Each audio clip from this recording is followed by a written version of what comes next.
As we strengthen our unity, let us praise and thank God, who has bound us together in worship and service. The God of order guides us amidst our diverse feelings and thoughts. His Holy Spirit continues to be with us to overcome our differences. Blessed be the name of our God of peace and love. By God's grace and blessings, we have come to appreciate more fully His calling of us as His servants. Let us proclaim our union with His glory. Let us offer the continued strengthening of our dedication of life to His mission with a strong band of unity in spirit and in truth. Let us all stand and sing the opening hymn.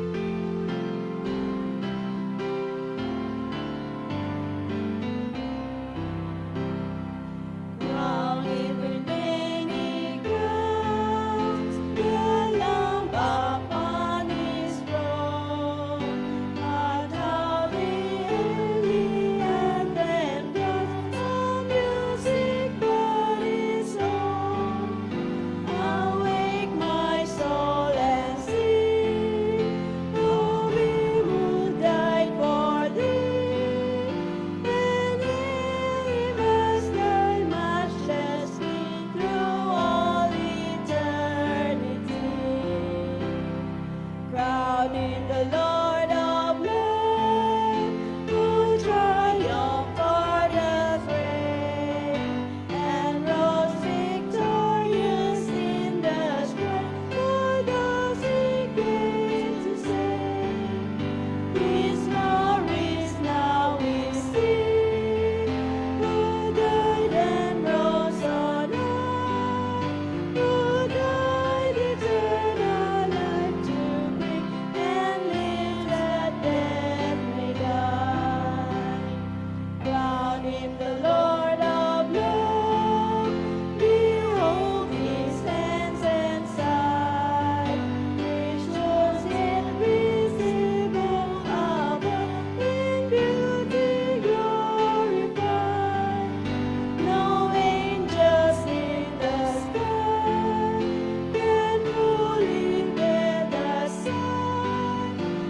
Our dear Heavenly Father, we thank you for this beautiful day that you have set before us, that we can worship you in spirit and in truth.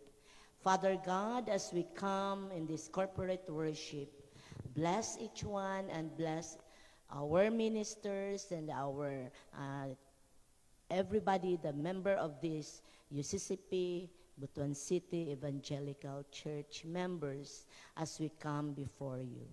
Thank you, Lord, because you are the reason why we are here.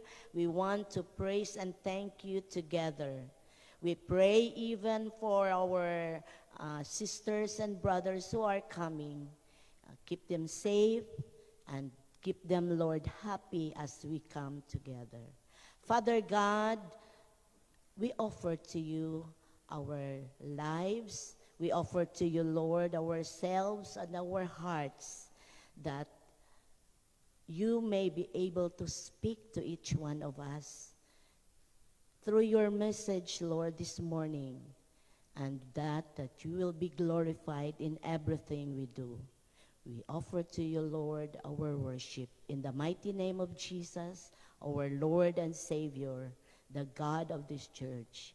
In Jesus' name, amen.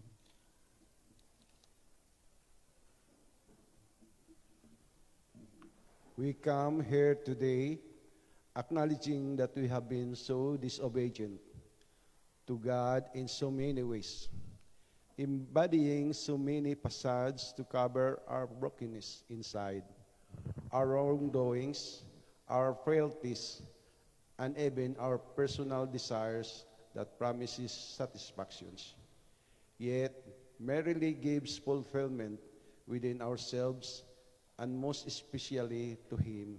And so now we come as one to confess our shortcomings. Let us pray in unison. Have mercy upon us, O God, according to your loving kindness, according to the multitude of your tender mercies. Blot out our transgressions, wash us thoroughly from our iniquities, and clean us from our sins. We acknowledge our transgressions, and our sins have separated us from you and our fellow beings. Create in us clean hearts, O God, and renew a right spirit within us. Through Jesus Christ our Lord. Amen.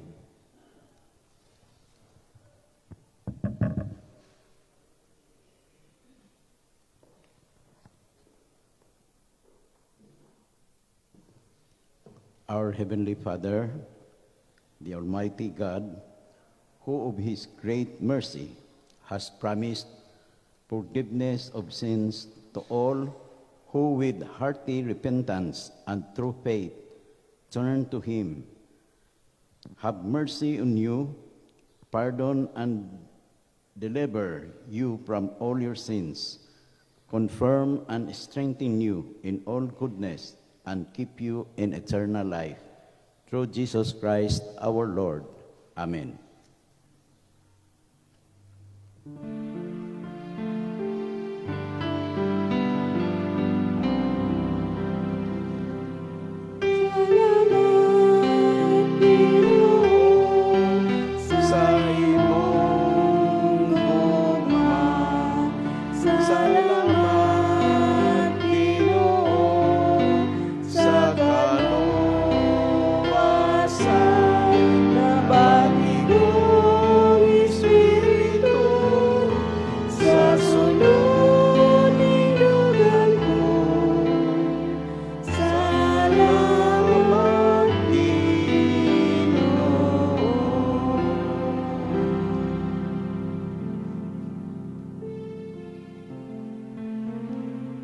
Gihangyo ang tanan sa pagtindog sa mag-greet kita sa matag usa.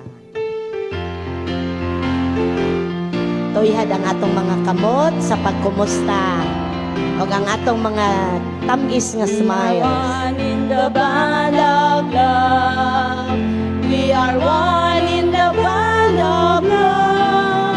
We have joined our spirits with the Spirit of God. We are one in the band of love. Again. We are one.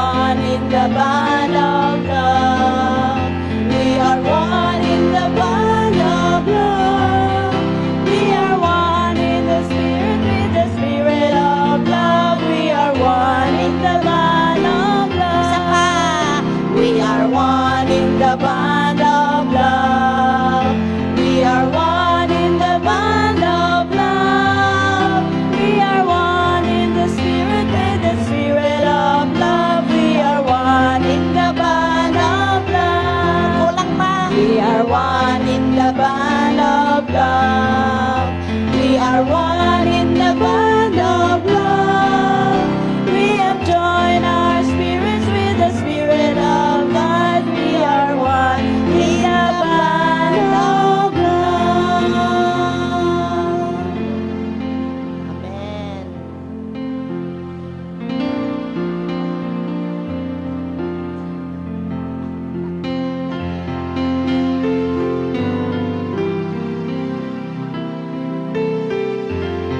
Padayon on niya after breakfast.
Maayong buntag natong tanan.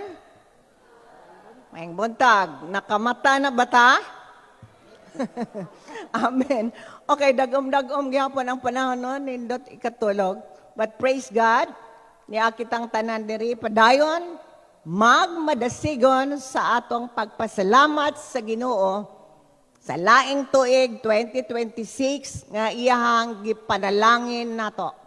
Salamat sa maayong lawas, salamat sa kayuhan gikan sa mga balatian. But padayon kita magaampo sa taong makaigsuunon na naakaroon na kasi nati sa mga balatian, even na sa hospitas. But praise God for the gift of life, for the gift of eternal life.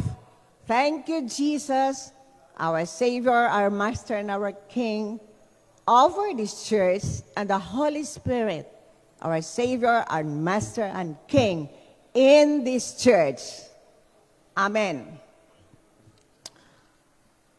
Ang ato padayon nga pagsimba, labi na sa atong hiniusang pag-ampo.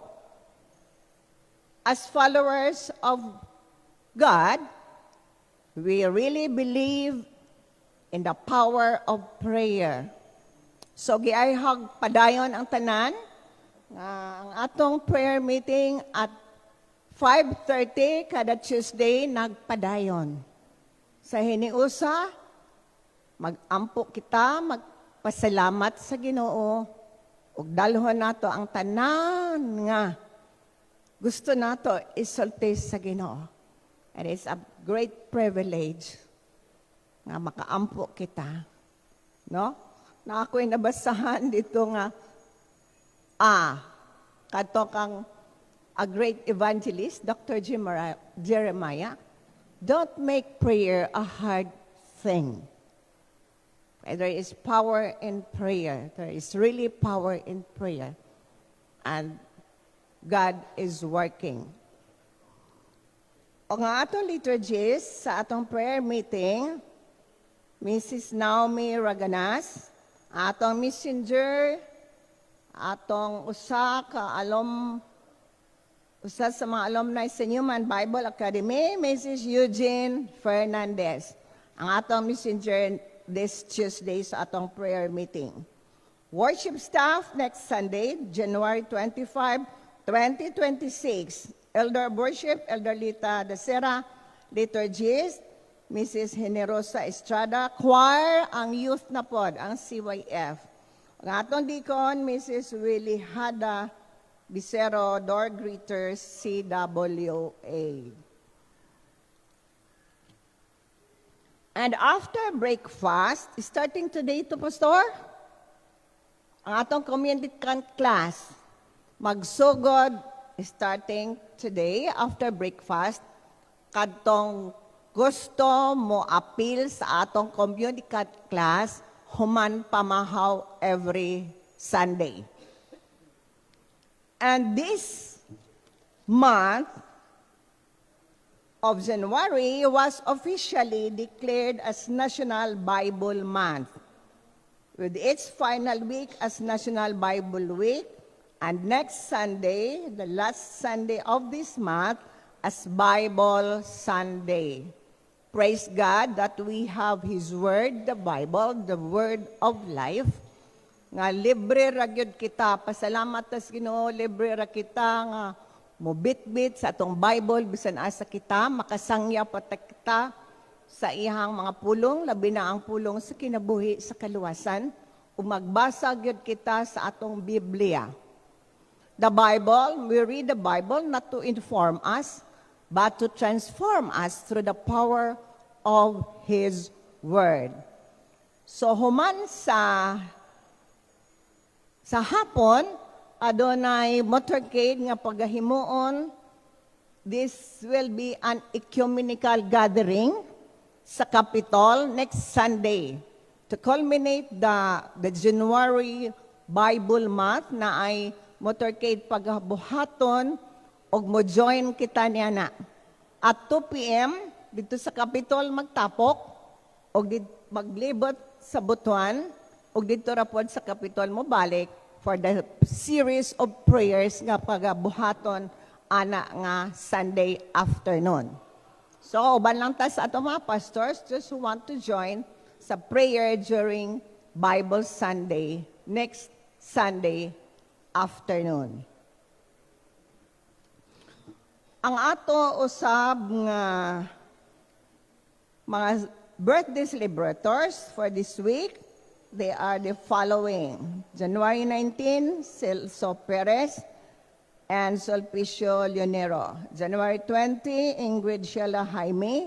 January 22, Roland Mero and Gaudencio Estrada. Hoy, happy birthday in advance. And our wedding anniversary celebrator, Mr. and Mrs. Clementino Rivero Jr.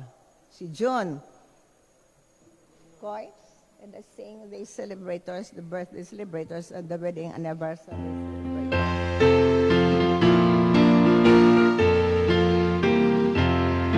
Happy birthday to you. Happy birthday to you. Happy birthday, happy birthday. Happy birthday to you. Sweeter as the years go by. Sweeter as the years go by. Richer, fuller, deeper. Jesus' love is sweeter. Sweeter as the years go by. Happy birthday, everyone, and happy wedding anniversary to the couple Rivero Clementino Jr. Ang ato di iPod nga Christian Youth Young Adults magasugod ang ilang every Sunday afternoon nga Bible study at 2 p.m. So ang host nini nga Bible study, ang una nilang Bible study, ang host si Rami Barimero, ilahang Pinoy-ana na dito sa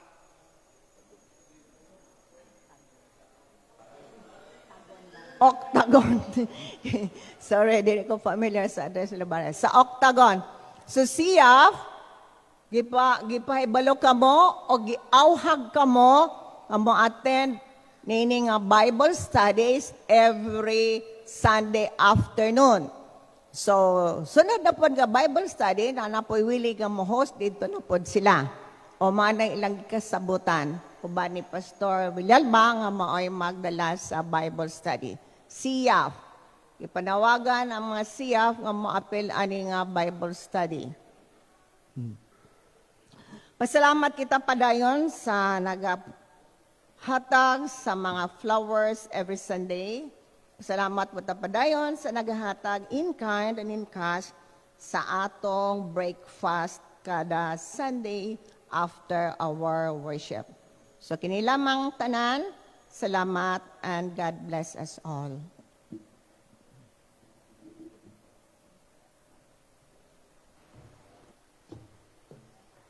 atong andamon ang atong mga kasing-kasing o mga huna-huna alang sa katilingbanon nga pagampo. Magampo ta. Langit nung Amahan,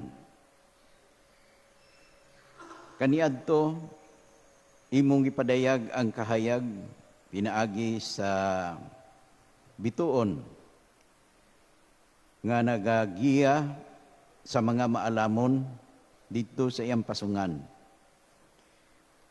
Karon imo kaming gipaila nga ang batang Hesus wala magpabiling bata, apan midako siya ug ang iyang kinabuhi nagalamdag sa bisang asang dapit siya moadto ug pinaagi sa iyang pagtulunan ang midawat ug nagakinabuhi niini naglamdag man usab sa ilang kinabuhi ngadto sa komunidad. Busa ning adlaw o among Dios, nahinumdum kami nga ang imong pulong mao ang suga sa among dalan ug lampara sa among mga tiil. Giyahi kami o among Dios nga dili lamang kami magasaulog niini, apan amo gayud higugmaon ang imong pulong. Sama kini sa pagkaon sa among mga espiritu.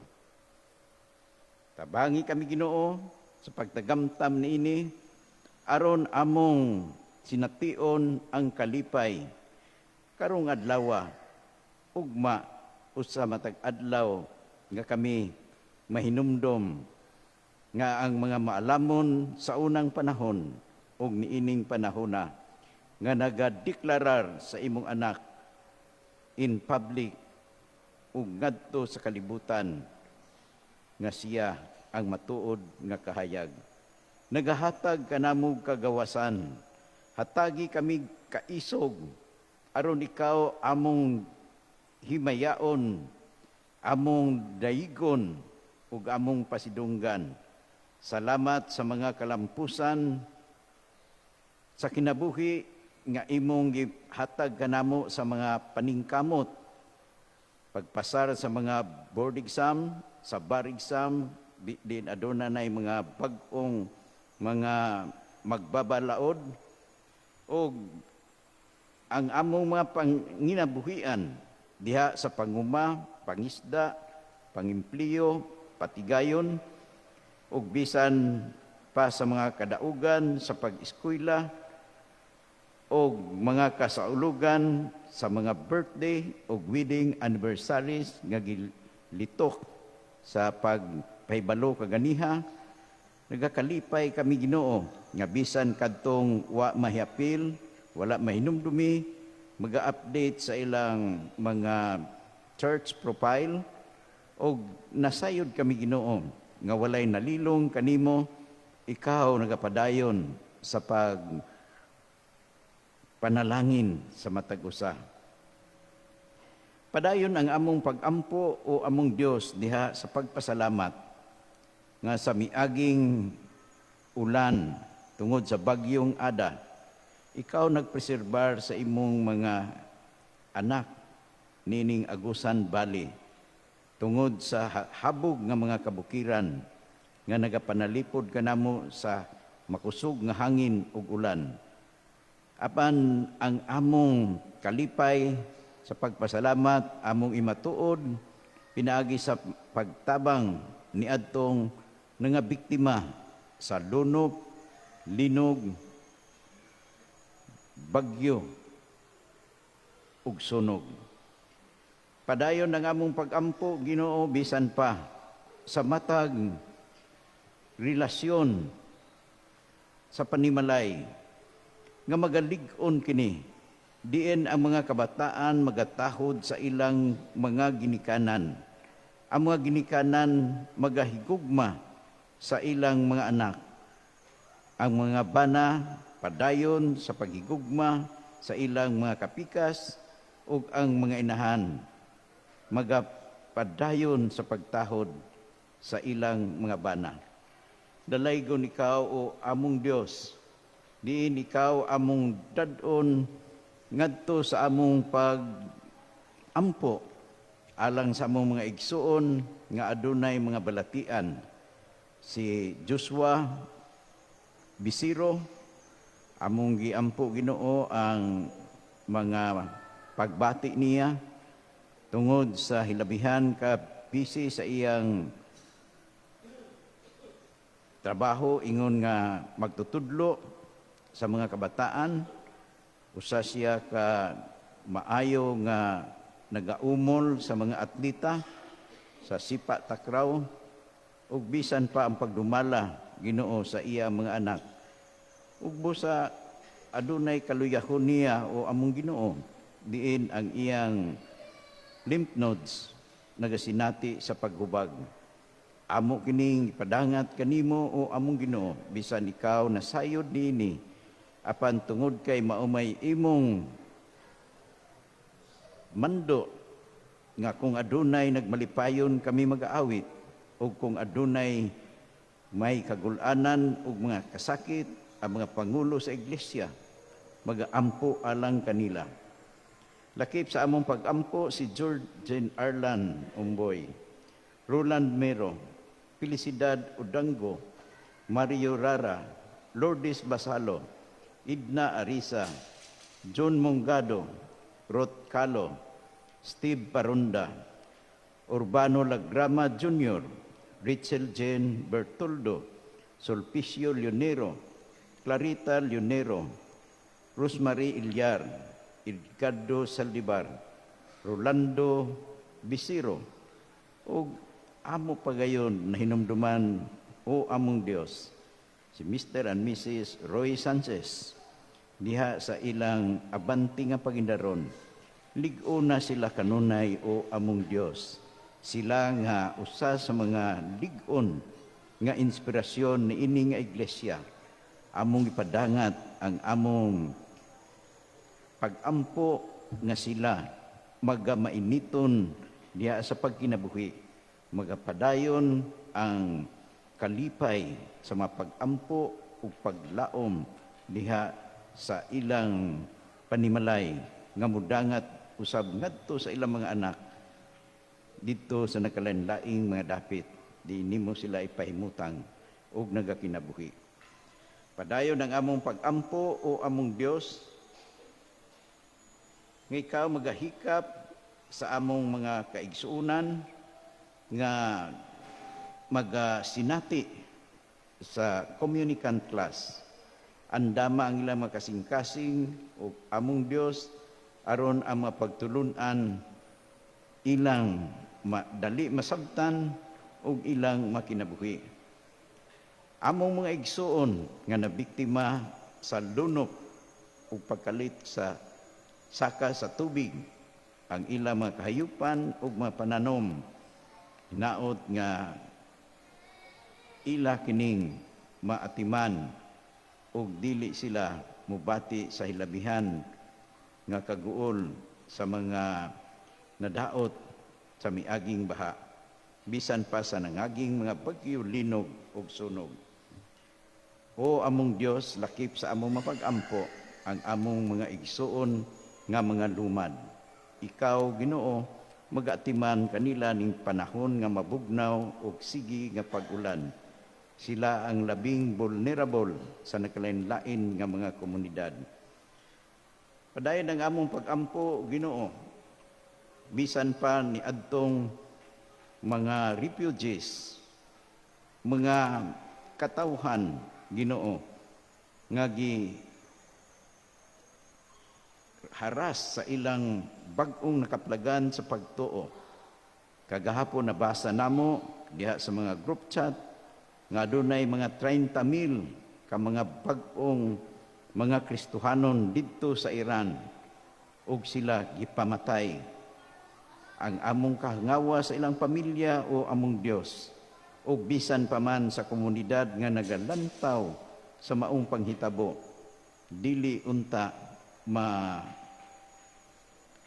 luya diha sa pagtuo, kundili magasamot ang kadasig sama sa unang mga Kristohanon nga bisan kung sila gipakaon sa mga leon o gipamatay, nagtago-tago sa mga katakumba, apan ang pagtuo ug ang espiritu nagadumala ug busa miabot dinhi sa among mga kabaybayunan ang Kristohanon nga pagtuo. Lakip sa among pag-ampo o among Dios ang kasaulugan sa National Bible Month. Diin mapasalamaton kami sa kanhing Presidente Rodrigo Duterte nga gihimo niya nga ang tanang adlaw sa Enero sa paghandom ug paghatad og dakong bili sa balaang pulong. Hinaot nga sa among pagkinabuhi sa matag adlaw amo kining balaanon, among basahon ug among ikinabuhi. O among Dios, mahimo untang abli ang daghang mga kasing-kasing nga magadawat sa Ebanghelyo. Ingon nga ang among mga kinabuhi nagaampo alang sa Christian unity, dili lamang panahon sa Enero, apan sa matag adlaw sa among pagkinabuhi. Busa imo kaming gitawag nga mga evangelicals magapaambit sa balaang pulong.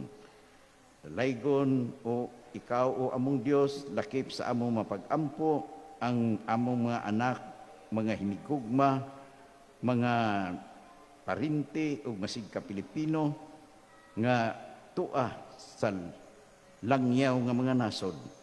Ang uban nagasakay sa mga dagat sakyanan aron Ginoo mabuhi o makahatag og maayo nga financial support sa ilang pamilya. Atagi sila Ginoo sa proteksyon, atagi sila sa kalipay o kanunay malipayon diha sa paglaom. Kao o among Dios ang magahatag kanamo sa malinahon nga katilingban. Mga maayo nga mga leader ehekutibo, mga maayo nga mga magbabalaod, mga maayo nga mga trabahante sa hudikatura aron ang katilingban adunay kaangayan ug ang among kwerpo sa kapulisan ug sa armadong kusog kanunay himsog lakip na sa ilang panimalay. Daghan kami mga pag-ampo o among Dios, maulay among kanunay gayod nga isangpit kanimo nga ikaw magadugang sa among pagtuo aron kung ikaw mo kalit sa pagbalik sa panahon nga wala namo damha, imo kaming hikaplagan nga matinumanon sa imong kabubuton. Kini may among pag-ampo sa ngalan sa Dios Amahan, Anak ug Espiritu Santo. Amen.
Deliver us from evil, for thine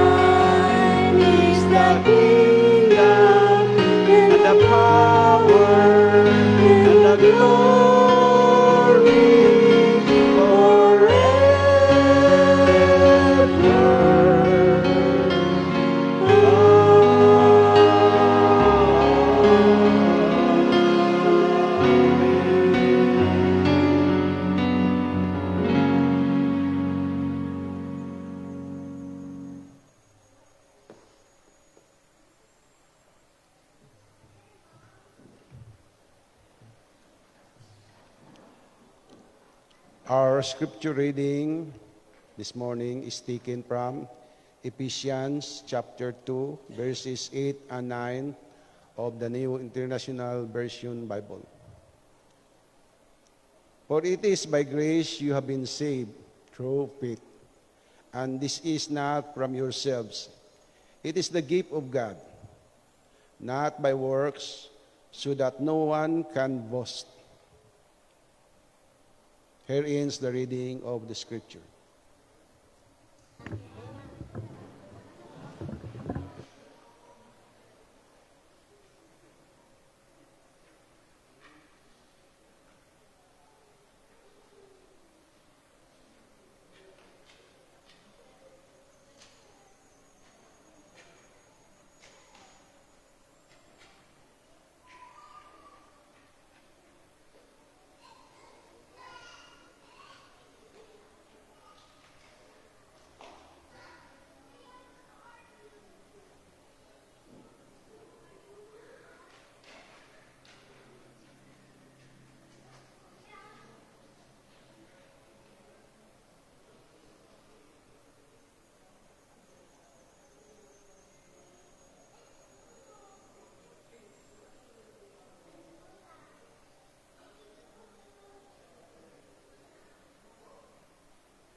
Matthew 5:14, You are the light of the world. Ikaw ang naghatag og kayag sa kalibutan.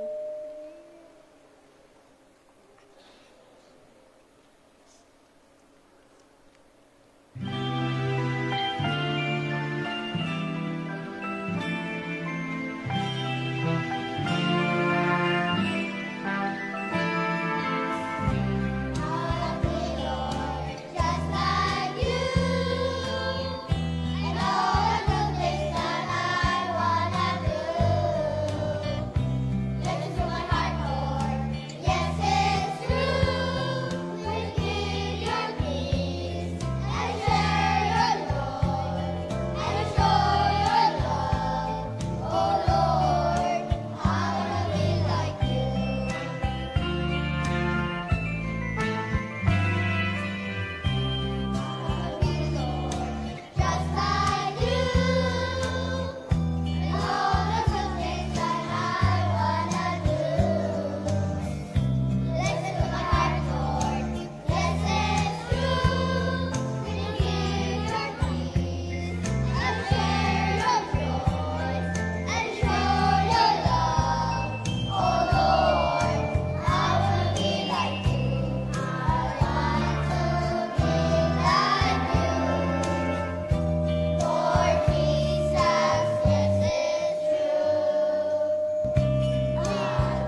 Palakpakan nato ang mga bata, mga igsoon.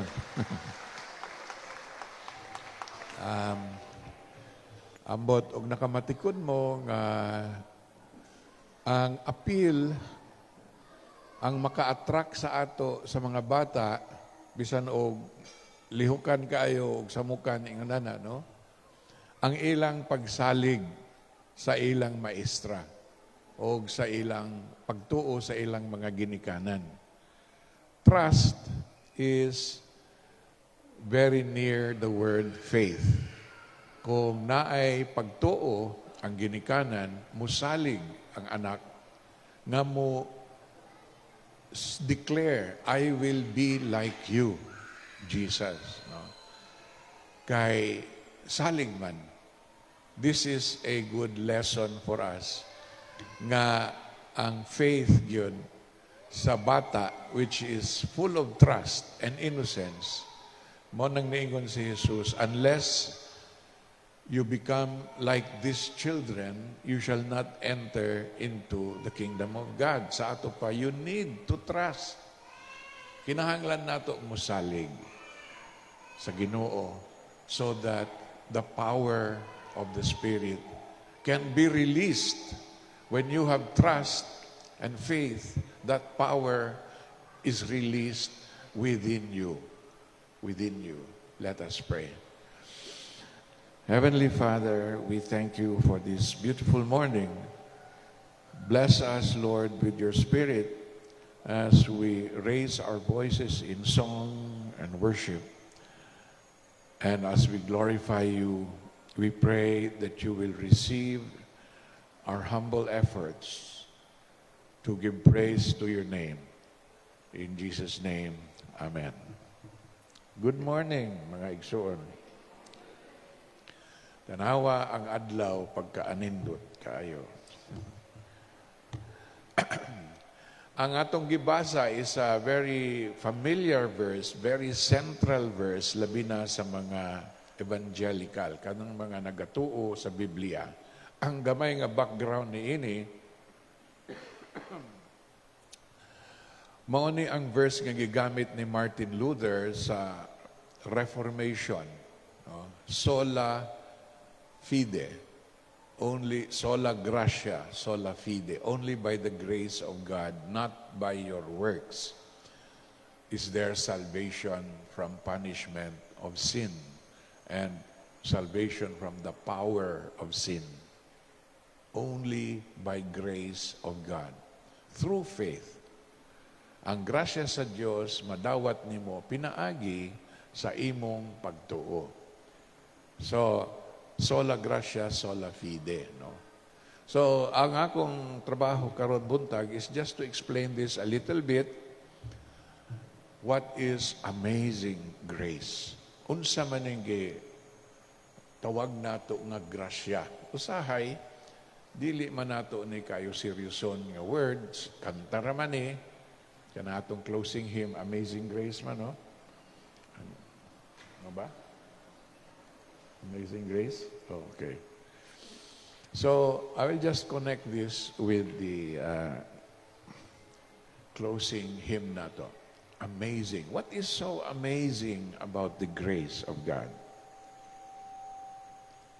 Well, first of all, grace is unearned favor. Nakadawat ka og pabor nga dili angay sa imo. Kay ang sin, ang sala, maumay mubulag ka nato sa Ginoo.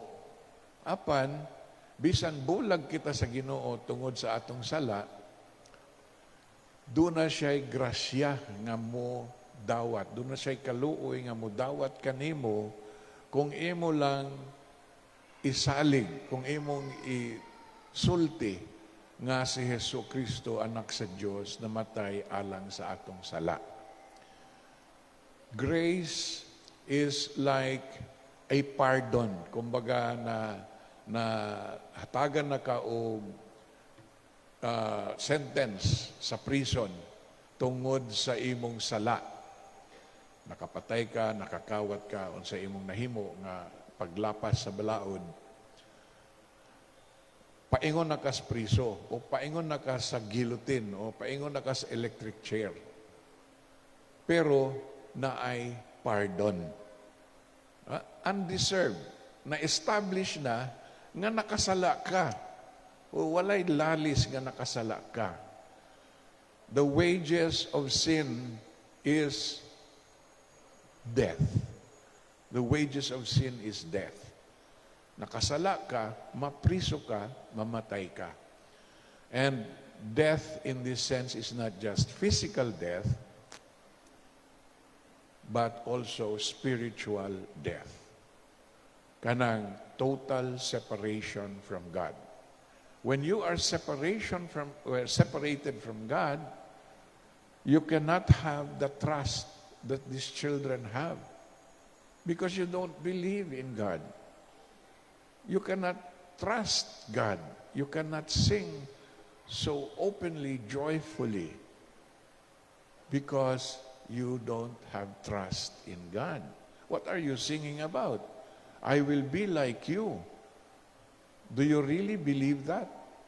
The children believe it because of the validity, credibility of their parents, of the church. So this is, then you get the power, you are inspired by it throughout the day, at least hangtod sa udto, mahinumdum mo sa pagsalig sa mga bata o ikaw usab gihagit nga mosalig sa Ginoo. That is grace. Undeserved. You do not deserve it, but God gives it to you just the same. Gihatag na sa Diyos ang 10 Commandments, ang mga balaod. Thou shalt have no other gods before me. Thou shalt not make any graven image and worship those images. Thou shalt not use the name of the Lord your God in vain. Honor the Sabbath day to make it holy. Honor your father and your mother. Thou shalt not kill, thou shalt not steal. Kanang tanan. That has been given as the law. Balaod na sa Diyos. Nilapas ta. Every day, almost every day, mulapas ta niya na. And we deserve to die. But God says, I don't want these people to die. They know the law. I will give my Son, Jesus Christ, so that they will believe. This Son of mine will show with his life, his words, his actions, his soul, everything about him will show the love of God, even dying on the cross for your sin, for our sins. Though he was innocent of the sins, he will die to take away the penalties of your sin, to take away the power of sin in your life. Hilig mangyud ka og sugal, hilig mangyud ka unsang mga sins, no? This is the way he will say, remind you, God loves you, he died on the cross, so that you will not be penalized. Dili mo maadto sa kamatayon o prison. He died on the cross. And you shall have, for by grace you shall have salvation by faith. By faith in Jesus Christ who died for you, you will be saved from the penalty, from death, from the penalty of sin and the power of death, a power of sin. Now, that is the first point in Ephesians 2, 8-9, grace. The second is faith. As I said, faith, let us just review. Grace is undeserved favor, undeserved mercy. You don't deserve it, you have sinned. And yet, instead of punishment, you are forgiven. You are forgiven. You are pardoned. You are free to go out of prison. That is grace. Now, how do you access grace by God? Faith in Jesus Christ, and only in Jesus Christ. Solus Christus, sola gratia, sola fide, solus Christus. Sola Scriptura. Now, I will explain a little bit sola Scriptura. In 1517, before the Spaniards came to the Philippines, Pope Leo X made an edict, a bull, a papal law, that you can forgive sins by means of indulgence. Give money to the church will pay for your sins to be forgiven.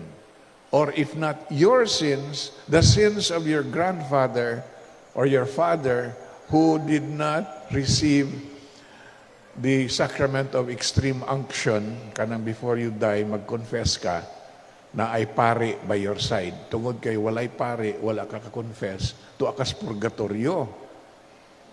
So in order for all those people in purgatory to go to heaven, the church will pay.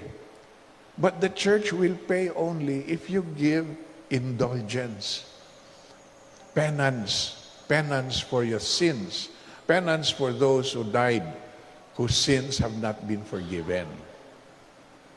Now, when this bull or this decision by the Pope came to Germany, to this monk man siya, Father Martin Luther was an Augustinian monk.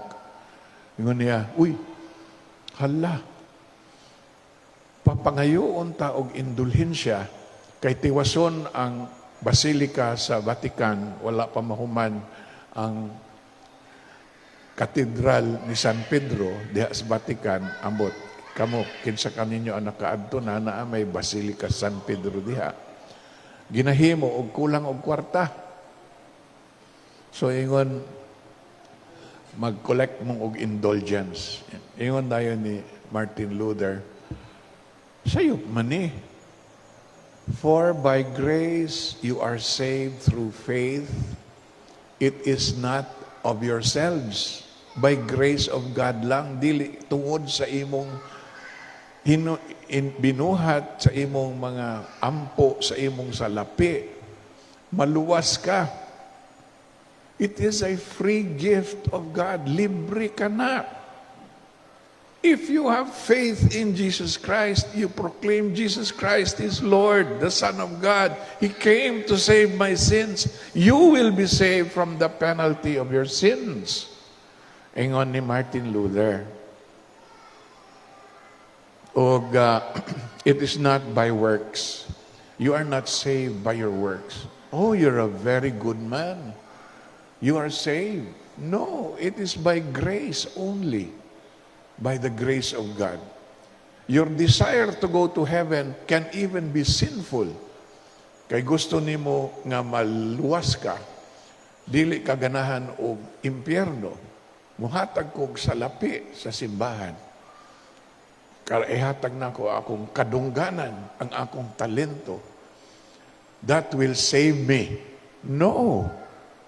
Salvation is not given by means of your works, your money, or your talents. It is free. It's a free gift of God, and you can only access it if you have faith in Jesus Christ. That is the important thing. We need to realize ang mga bata nagsalig. Kantagit sila, gitudluan sila, I will be like you. Ang pasabot ni ini, mahimutang sama kang Kristo sa atong pagsabot. Muawit sila ni Ana, kinasing-kasing magkisi-kisi na ng mga bata tungod sa ilang kalipay nga magkasakanta sila ni Ana. It is by trusting in God, by faith. And that faith will save them. The Lord will save them because of that faith. Not because they sang, but because they had faith. All right, so that is, the third point is the free gift of God. Si Martin Luther said it is a free gift of God. Walay bayad ang kaluwasan. Mutuo ka kang Jesus nga anak sa Dios gipadala alang sa bayad sa sala nimo. Siya ang nagbayad, dili ikaw. So that's why we are here, because we are so thankful of the grace of God. Without the grace of God, no salvation. No matter how big your contribution to the church, you cannot be saved by your donation. That will not save you. It is only your faith in God that will save you. Your faith in Jesus Christ. Now, this song, Amazing Grace, was written by a person named John Newton, an American slave trader. Kani siya, gamay pa ni bugoy na kayo. Dito nagpuyo sa pantalan. Ang iyang amahan, naapod sa barko, unya, dito siya dito sa pantalan nagpuyo, ang tanan nga kasalanan sayop naa sa iya. Pangawat, unsa pa diha, no? Pamalikas, pangilad, tanan, pambabae, nitubo siya niya na yung nana. Then, pagdako na niya, gi-recruit siya nga mo dakop og mga negro, Africans, dito sa Africa. Niuban siya og nagdakop siya, gigukod nila ang mga negro, ilang priso, ibutang sa barko, dadun sa Amerika, kay dito ibaligya ang mga tao, ibaligya ang mga ulipon. Na kay daghang kwarta, nagkinahanglan ka og daghang laborers, palit ka og trabahante nga negro. Mao man na ang negro, ang mga Africans. Apil siya ni ana karon kay nahimo man siyang naval, ang iyang kurso, ang iyang hilig magpadagan og barko. So nahimo siyang ship captain, kapitan sa niuswag ang iyang negosyo nga sa mga Africans. Nakapalit siya og barko, og didto iyang ginabutang ang ginadakop nila nga mga Africans. Paingon sa Amerika nga mahimong ulipon dito sa cotton field, sa maisan, sa wheat dito tanan sa Amerika. Ang kadato sa Amerika nigikan sa kusog sa mga itom sa mga Africans. Katong agriculture nila, mga cotton, mga na gikan na sa labor, sa libre labor sa mga Africans. Okay? One day, samtang nagbiyahe siya, pabalik man tingali sa Amerika, gikan sa Africa, kay humana sila nakadakop og mga Africans. Dagko kayong balod, dagko kayo ang balod ba? Unya ingon sa mga tao, malunod na tanini, dagko na kayo ning balod. Og ni action na gyud nga malunod na ang barko. Og didto si John Newton nagluhod, nagampo sa Dios. Ginoo, Ginoo, luwasa kami. Ayaw in taon itugot mamatay ming tanan dinhi. Ginoo, Ginoo. Kaniya palihog lang Ginoo, ayaw gayud maalkansi ang akong negosyo. Mamatay ko. Wala na. By God's grace, wala malunod. Wala malunod. Pero pag abot niya sa Amerika, nabago na siya. Nabago na yun nga, gamhanan gayod ang Diyos. Siya man ang nagluwas kaniya. So, because of that experience, he became slowly a pastor. Nahimo siyang preacher. Nahimo siyang preacher, og kanigyo ng iyang testimony kanunay. Ako, I used to be a slave trader. Magdakop mi og mga Africans, baligya sa Amerika, apan ako naghinulsol gyud sa akong gihimo. John Newton was one of the first abolitionists. Kanang abolitionist, usa na ka grupos mga tao nga dili na ganahan og slavery pagkaulipon. They fought against slavery. And in 1777, they had the American Revolution against Britain nga gustong himuon colony ang Amerika. Hinumdum mo nga katong mga congregationalists sa Britain, sa Church of England, nga gipahawa sa mga British rulers, ang mga hari, ug niadto sa Amerika in 1620, by 1777, nagrevolusyon sila kontra sa Britain. Kay sakupon man sila sa Britain, United Kingdom. Mao nang nag-away gyud sila ug nidaog sila. Ug nawala ang slavery. Naghimo sila og republic nga nag-ingon sa Constitution, all men are created equal. Everyone has the right to life, liberty, and the pursuit of happiness. Walay tao nga di hikawan niya na. Ang Africans ang ilang gipatung. Amazing grace, how sweet the sound that saved a wretch like me, a sinner like me. I once was lost, but now I am found. Twas grace. Lost, was blind. Was blind, but now I see. Now, do you see? Do you see with eyes of faith the power of God? How God wants you to turn away from the penalty of death and the power of sin. That is the message of Ephesians 2, 6 to 7, my friends, my brothers. Put it in your hearts, live according to the faith in Jesus Christ from day to day, and you will have salvation and eternal life. Amen? Amen. Thank you.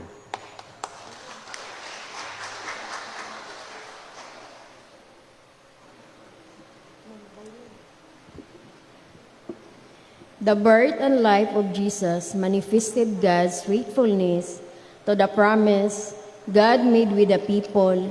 In response to God's wonderful acts, let us also manifest our gratitude through our gifts and offerings.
pray to Him each day to Him, and He'll hear the words that I say. His hand will guide my throne and run, and I'll never walk alone while I walk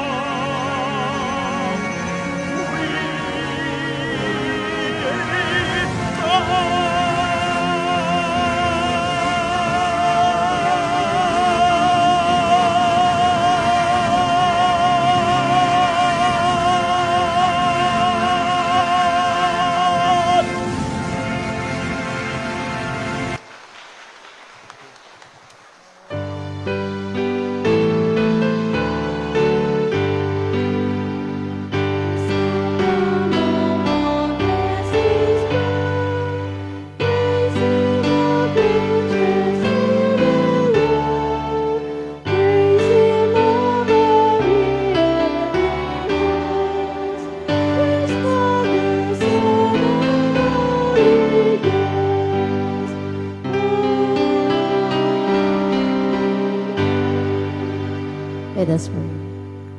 Gracious God, you are the giver and provider of all things. We give thanks for who you are and what you have given. We ask that this offering would honor your name. In Jesus' name we pray, amen.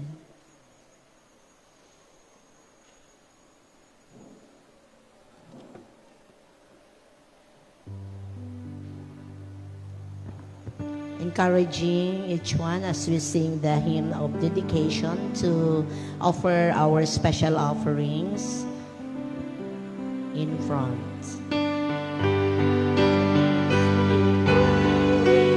How sweet the sound that saved a wretch like me.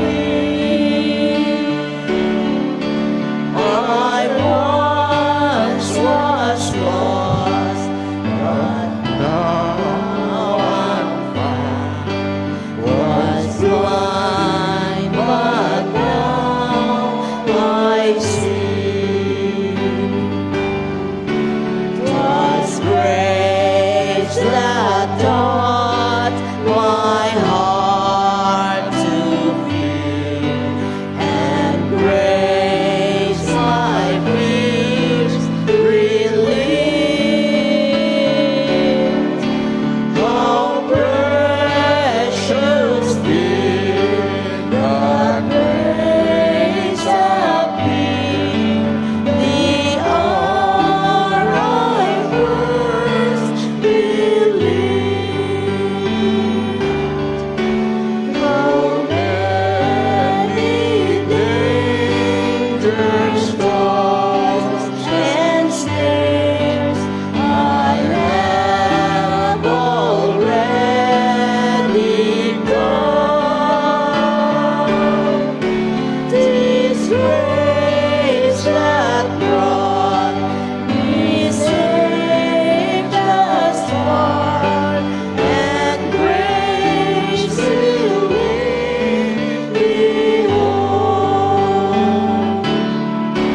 And we've been there 10,000 years, bright shining as the sun,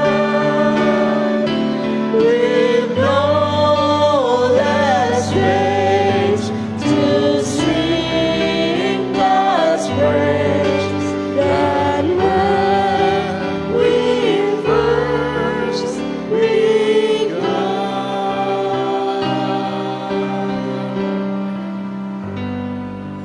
Heavenly Father, receive our sinful lives. Accept, O Lord, our offering of ourselves through this worship service. Accept, O Lord, the sacrifice that we will give so that your name may be proclaimed in glory, not anywhere but in our families, in our communities, in our church, and in this city, and wherever we are going to live in future. Lord, receive us because we offer ourselves and confess that we have sinned. We confess our sinfulness. We confess the power of sin that holds us like a mighty chain to death and destruction.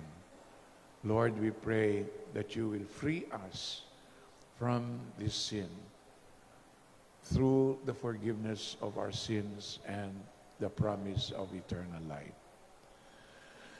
The Lord now bless you and keep you. The Lord make his face to shine upon you and be gracious unto you. The Lord lift up his countenance upon you and give you peace forever and ever. Amen.